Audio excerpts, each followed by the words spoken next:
and then you see the flames come, and then the smoke comes, and it's just horrible. It was chaos. The flames were still like that, and it was like, everybody calm down, calm down. What do you mean calm down? The plane's on fire. It wasn't the plane on fire, but Frontier's flight from Denver to LA on Friday night had an engine fire after someone walked onto the runway, stepping into the path of the plane. Thanks for joining us. I'm Kim Christensen. And I'm Phil Lipoff. The pilots aborted takeoff. All 231 people on board evacuated. The pilots were able to stop because the plane had not reached the speed where it might run out of runway just yet. Our Marshall Zellinger takes us into a flight simulator to see what options pilots would have. We're going to go forward to takeoff power. The view outside the cockpit of this flight simulator is similar to Friday night when Frontier Flight 4345 was taking off from DIA to LA. Engine failure right before takeoff and engine failure right after takeoff is one of the most practiced. Flight instructor Austin Holting took us through a simulated example of an engine failure mid-takeoff. Our rejection speed is 140 knots, so if anything happens before then, we're just going to bring the throttle back to zero and have the plane stop itself. Holting said each flight has a maximum speed that once it's reached, the pilot is safer taking off than trying to stop. That calculation knows how much runway exists for the speed you're going to know that this is safe. Yeah, but essentially the speed at which the plane's going to be traveling too quick to have enough runway to stop. Holting said the abort speed would have been about 140 knots, or 161 miles per hour. Based on the publicly available flight data, the Frontier flight was at 127 knots, or 146 miles per hour, when someone stepped in the path of the plane. With how bright these lights are, they probably saw the guy last second. Had the plane been going faster than the abort speed, it could have taken off even on one engine. So now we're just going to continue to take off as we would normally. Once you get past that speed, you're committed to doing the takeoff just because it's more safe to get into the air with any issues you have than it is to stay on the ground and more likely to start going off the end of the runway. Even if the in-flight emergency ends safely for the crew and passengers, it's the evacuation that creates a new concern. Probably one of the hardest decisions is commanding evac because you know that someone is most likely to get hurt whenever you call for the plane to be evacuated, just because people are trampling on each other, rushing out, all in a panic. Pretty much a lot of common sense goes out the window in a situation like that. We know there were 12 people who reported minor injuries after takeoff was aborted. It's still not clear if the injuries were from evacuating the plane or during the aborted takeoff or a mixture of both. Flying on one engine is trained by pilots. It would have been possible to take off, call the emergency, and come back and land, but the speed was still below that threshold to allow for the aborted takeoff. Kim? It's different when you see it from inside a simulator, is it not? I mean, you can't really imagine what that crew was thinking. Yeah, and I'm sure pilots are used to it, but there's so many darn buttons and switches. Like, as soon as something happens, just that muscle memory to like pull the throttle down. Like, that's the first thing he did as soon as like the red engine error came on. And like, that's what's going to stop you right away. But like, if you have to think for even a couple of seconds and suddenly you're past this imaginary line that says, oops, I guess we're going up instead. Like, it's pretty amazing to see the result from a pilot, plane, passenger standpoint, for sure. 100%. And I know DIA, I think, put out a statement this afternoon thanking the crew and everybody else in the response. There was, the first responders. I mean, it could have been much, much worse. Think of your reaction time driving behind the wheel. Yeah. You jerk the wheel or you do something that you're not supposed to do. Like, pilots have to keep that out of their mind at all times. What did they tell us about wildlife in Colorado? Yeah, it's terrible to think of that. Okay, all right, thank you, Marshall. So many of you have reached out to us after seeing smoke in the air in Commerce City. You see some of it there on your screen. Suncor says a third-party electrical power issue resulted in an outage, and as they restarted operations, increased flares happened, meaning there was more noise, more visible smoke. CDPHE's air quality website notes only moderate air quality issues in the metro area. And we've got some breaking news for you out of Larimer County. There is a wildfire that started in the area of Sedona Hills near Carter Lake. You see the area there on your screen. Berthoud Fire says a mandatory evacuation is in place. We're going to continue to monitor this and bring you the latest as we get information from the fire department. But it is hot and dry, Kathy. We dried out quickly from that snow, and it's toasty out there today. Yeah, mid-80s, Kim, some 15 degrees above average, but we're worried about the wind, which is picking up in the foothill areas and also in Larimer County out of the west and northwest from about 15 to 25 miles per hour. We could see higher gusts. We're tracking a dry, cool front coming in that's only going to bring temperatures down a few degrees. Today, 86 in Denver, 87 in Rocky Ford and Grand Junction, 74 in Steamboat Springs. It's dry, it's windy, and it is warm out there.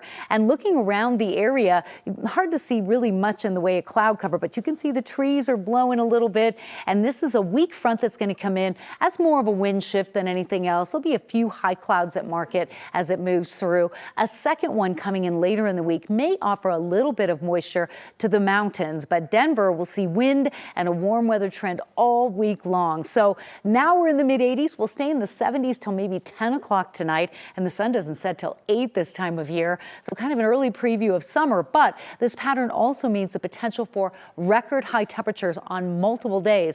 We'll break down the extended forecast in just a bit.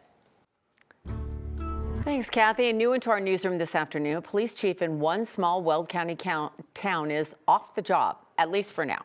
9 News has confirmed the police chief in Hudson is on administrative leave. 9 News consumer investigator Steve Steger actually had to go to Hudson Police Department to confirm that this afternoon. Steve, though, still unclear what led to this. Yeah, I've left several messages today for Hudson's town manager. I haven't heard back from him yet, but Hudson's current interim police chief answered the door at the police station this afternoon and confirmed to me that Hudson Police Chief Scott Sedgwick is on administrative leave for what he described as a personnel matter.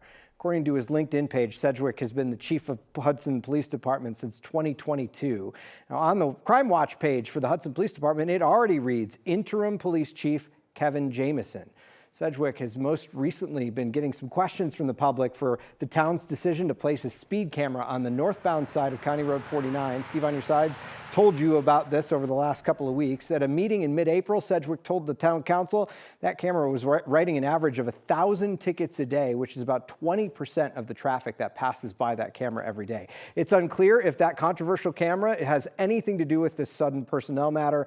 At this point, we really don't know what happened. The interim police chief tells me that he was installed as the interim chief on Thursday. I sent a text message to Sedgwick's phone, his police officer or his police department issued phone. Haven't heard back yet. Unclear if he actually has access to that phone. Live in studio, Steve Steger, 9 News. This comes on the heels of that report, as you just noted, Steve. Nobody at that department was able to tell you anything about it, not the interim?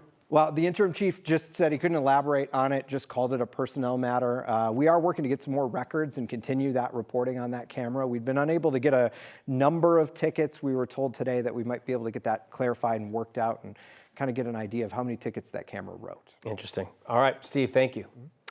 An Army major with 2 deployments to Afghanistan and at least 17 years of service has been ordered out of the military because she's transgender. Colorado resident Major Kara Corcoran was forced to voluntarily separate because of President Trump's ban on transgender service members. Corcoran had her separation board hearing last week to plead her case as to why she should stay in. She said the board called her service and character exemplary, but ultimately voted not to retain her. Under the current policy, service members diagnosed with gender dysphoria must be separated, something Corcoran believes left no room for a fair outcome. You have determined that I am fit to serve. You have determined that I have good character. You have determined that I have exemplary service. So why are you kicking me out? All the excuses I've heard towards transgender people in the military is weak. Sunday marked 18 years since Corcoran joined the U.S. Army. She says she's currently applying for early retirement so she can try and get the benefits she has worked for her and her family. As gas prices continue to climb, President Trump says he has rejected Iran's latest proposal to end the war. Trump called Iran's proposal garbage and totally unacceptable. Iran has called it generous. Iran is also reportedly demanding control over the Strait of Hormuz. That's a non-starter for the president, despite a ceasefire in place. The U.S. and Iran have exchanged fire, as you know, in the Strait. That led the president to call the ceasefire unbelievably weak. It's on life support. They understand. These are all medical people. Dr. Oz, life support is not a good thing. Do you agree? Bad prognostic. I would say the ceasefire is on massive life support, where the doctor walks in and says, "Sir, your loved one has approximately a 1% chance of living." Today, the president also floated indefinitely suspending the federal gas tax, which adds about 18 cents per gallon to the price of gas. That, though, would require approval from Congress. 17 Americans who were on the cruise ship that was hit by Hantavirus are back in the United States. Department of Health and Human Services officials say one of the Americans has mild symptoms. The other one also has mild symptoms and tested positive. They were later transferred to Atlanta. Those remaining in Nebraska are asymptomatic and currently quarantined. Health officials continue to stress that this incident will not lead to another pandemic. Let me be crystal clear. The risk of hantavirus to the general public remains very, very low. The Andes variant of this virus does not spread easily, and it requires prolonged close contact with someone who is already symptomatic. 3 people died on the cruise ship after contracting hantavirus. The World Health Organization does not expect, or rather does expect, some small cases in the next few weeks. The men accused of opening fire inside the D.C. hotel hosting the White House Correspondents' Dinner pleaded not guilty to all charges today. Cole Thomas Allen faces multiple charges, including attempting to assassinate the president. Prosecutors say last month, Allen rushed through a security checkpoint. Some of that video is on your screen right now, and armed with a shotgun, then shot a Secret Service officer in the chest. Allen faces life in prison if convicted on the attempted assassination charge alone. His next hearing is June 29th.